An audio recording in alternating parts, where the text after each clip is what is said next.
ये कहानी शुरू होती है कोलोराडो की एक जेल से और इस जेल में हम रे नाम के एक कैदी को देखते हैं। यहाँ एक साथी कैदी रे को खबर देता है कि जैक्स नाम का एक दूसरा कैदी उस पर अटैक करने वाला है। अगले दिन जब रे जेल की बैकयार्ड में था तो जैक्स ने उस पर हमला कर दिया। हालांकि इस लड़ाई में रे जैक्स पर भारी पड़ा और उसने उसे कुत्तों की तरह मारा, लेकिन इस मारपीट के चलते जेल के गार्ड्स ने रे को पकड़ लिया और उसे जेल के एक सीक्रेट चेम्बर में बंद कर दिया। ये जेल का वो पार्ट था जहाँ सबसे खतरनाक कैदियों को रखा जाता था और जेल के गार्ड्स 24 घंटे इन कैदियों की निगरानी करते थे। अब रे को जिस कमरे में रखा गया था वो कमरा पूरी तरह से पैक्ड था और इस कमरे का दरवाजा भी पासवर्ड से खुल रहा था। अंदर आकर रे इस जेल से भागने की तरकीब लगाने लगा। इस दौरान उसे ये बात पता लगी कि इस कमरे के ठीक नीचे ही जेल का गैराज है और इस गैराज में आग बुझाने वाली एक गाड़ी खड़ी है। रे अगले कई दिनों तक इसी कमरे में बंद रहा और इस दौरान उसने गार्ड्स के डेली रूटीन को काफी बारीकी से ऑब्जर्व किया। उसने ये नोटिस किया कि गार्ड्स धुआं उड़ाने के लिए जेल की छत पर जाते हैं और उन्हें वापस आने में पूरे 7 मिनट लगते हैं। रे ने फैसला किया कि वो इन 7 मिनटों में ही इस जेल से फरार हो जाएगा। अब उसका अगला काम था इस कमरे के गेट पर लगे पासवर्ड को जानना। इसके लिए उसने खाने के साथ मिलने वाले दूध के पैकेट का इस्तेमाल किया। उसने पैकेट से प्लास्टिक की एक परत निकाली और उसे पासवर्ड वाले कीपैड पर चिपका दिया। जल्द ही उसे पासवर्ड के नंबर्स मिले और इन नंबर्स को सही ऑर्डर में अरेंज करना रे के लिए कोई बड़ी बात नहीं थी।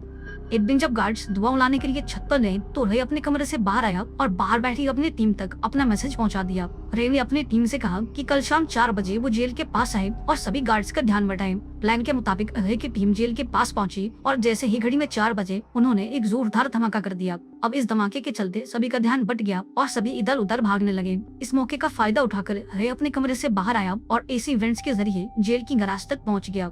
इसके बाद जेल की फायर ब्रिगेड आग बुझाने के लिए बाहर आई और वे भी उनकी गाड़ी के नीचे लटक कर जेल से बाहर आ गया। जेल के बाहर उसके साथी उसे लेने आए जिनका नाम था हर्ष और एबिगेल। हालांकि वे इस जेल से ज्यादा दूर नहीं भागा और पुलिस ने उसे दोबारा पकड़ लिया, लेकिन तभी वहाँ लेस्टर नाम का एक आदमी आ गया और पुलिस से कहा कि वो ले को छोड़ दे। इसके बाद रे और लेस्टर दोबारा से उसी जेल में जाते हैं और इस जेल के हेड से मिलते हैं और अब ये खुलासा होता है कि रे कोई अपराधी नहीं बल्कि एक बिजनेसमैन है।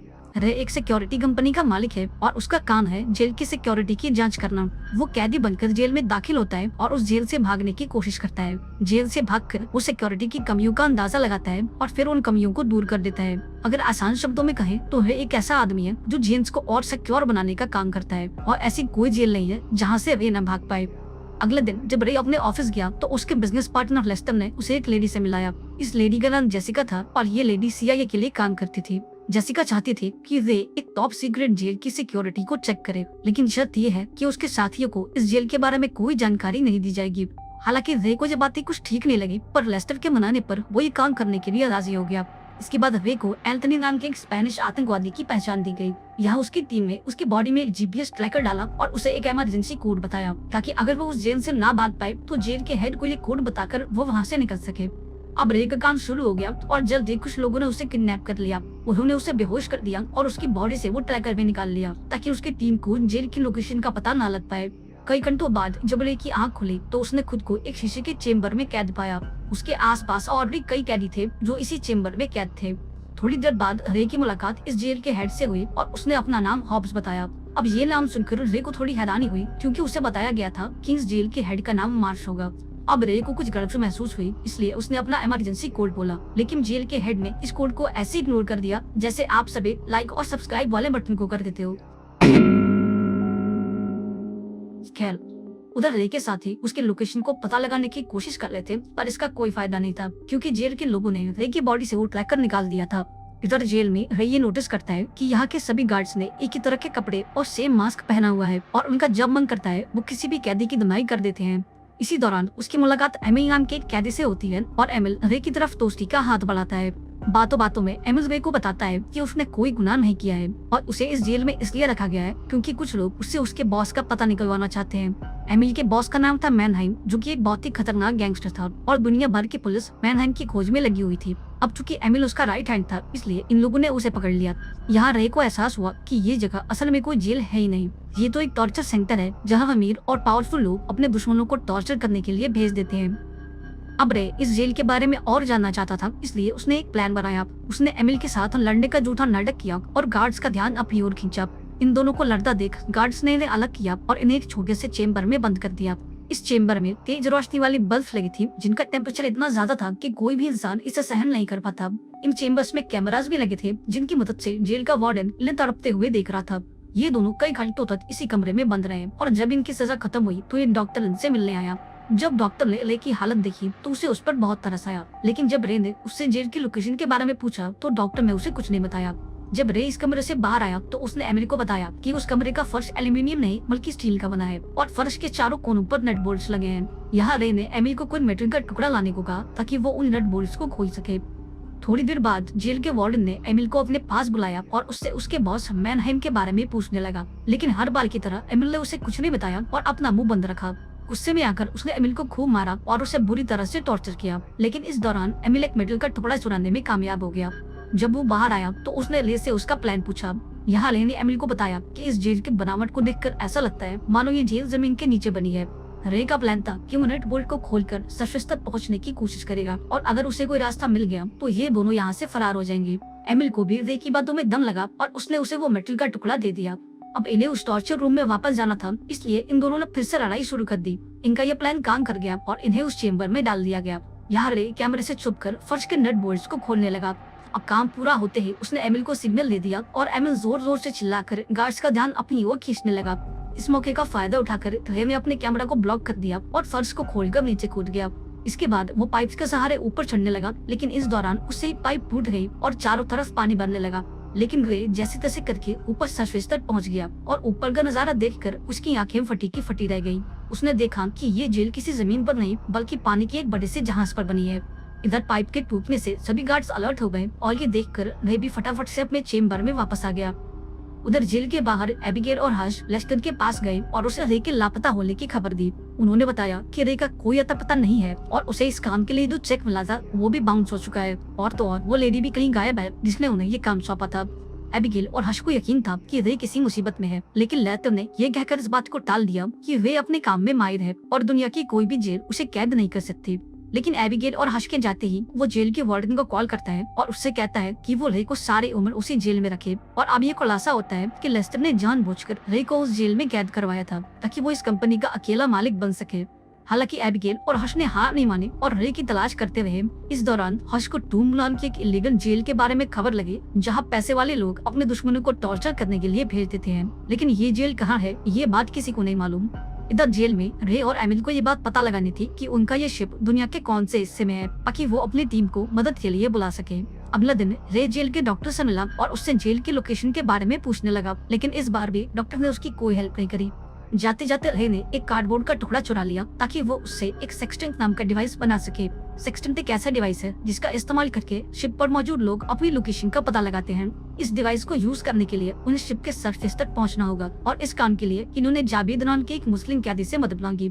थोड़ी देर बाद जावेद जेल के वार्डन से मिला और उसका जासूस बनने का झूठा ऑफर दिया और इसके बदले में उसमें खुले आसमान के नीचे नमाज पढ़ने की इजाजत मांगी। अब वार्डन जावेद के असली इरादों से अनजान था, इसलिए उसने इस ऑफर को एक्सेप्ट कर लिया। उस रात जावेद शिप के ऊपर गया और उस डिवाइस की मदद से शिप की लोकेशन को पता किया। अब थोड़ी कैलकुलेशन के बाद इन्हें ये बात पता लगी कि ये शिप मोरक्को के पास अटलांटिक ओशन में है। यहाँ एमिल सभी को बताता है कि उसका एक बहुत ही पुराना दोस्त मोरक्को में रहता है और अगर वो उस तक अपना मैसेज पहुँचा दे तो वो इन्हें बचाने जरूर आएगा। अब रे को भी ये आइडिया पसंद आया और वो एक बार फिर डॉक्टर से मिलने चला गया। इस बार डॉक्टर भी इनकी मदद के लिए तैयार हो गया और एमिल के दोस्त को ईमेल करके जेल की लोकेशन और भागने का टाइम बता दिया।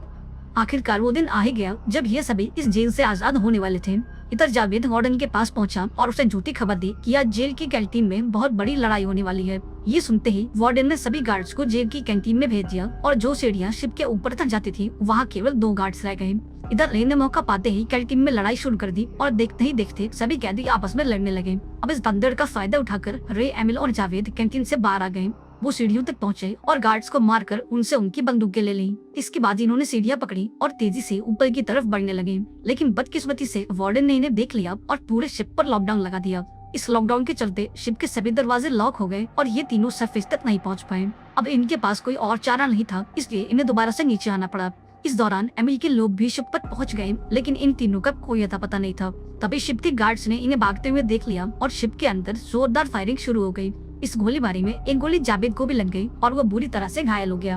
अब बिगड़ते हालात को देखते हुए रे ने फिर से अपना दिमाग लगाया। उसने एक प्लान बनाया कि वो शिप के कंट्रोल रूम तक जाएगा और पूरे शिप की बिजली काट देगा। ऐसा करने से सभी दरवाजे दोबारा से खुल जाएंगे और ये सभी ऊपर तक पहुंच पाएंगे। उसने एमिल को जावेद का ध्यान रखने को कहा और खुद कंट्रोल रूम की तरफ चला गया। अब जावेद की हालत भी बिगड़ती जा रही थी और वो ये जान चुका था कि अब उसकी जान नहीं बच पाएगी, इसलिए उसने एमिल को भी आगे जाने को बोल दिया। अब एमिल ऐसा करना तो नहीं चाहता था, पर फिर भी उसे जावेद को छोड़कर जाना पड़ा। इधर रे भी कंट्रोल रूम तक पहुंच गया और शिप की बिजली काट दी। इससे सभी दरवाजे दोबारा से खुल गए और एमिल सरफेस तक पहुंच गया। जल्द ही गार्ड्स भी ऊपर पहुंच गए और एमिल पर जोरदार फायरिंग करने लगे। यहाँ एमिल भी डटा रहा और एक एक गार्ड को चुन चुन कर मारा। इधर जावेद ने भी गार्ड्स का जमकर मुकाबला किया, लेकिन बदकिस्मती से उसकी जान नहीं बच पाई।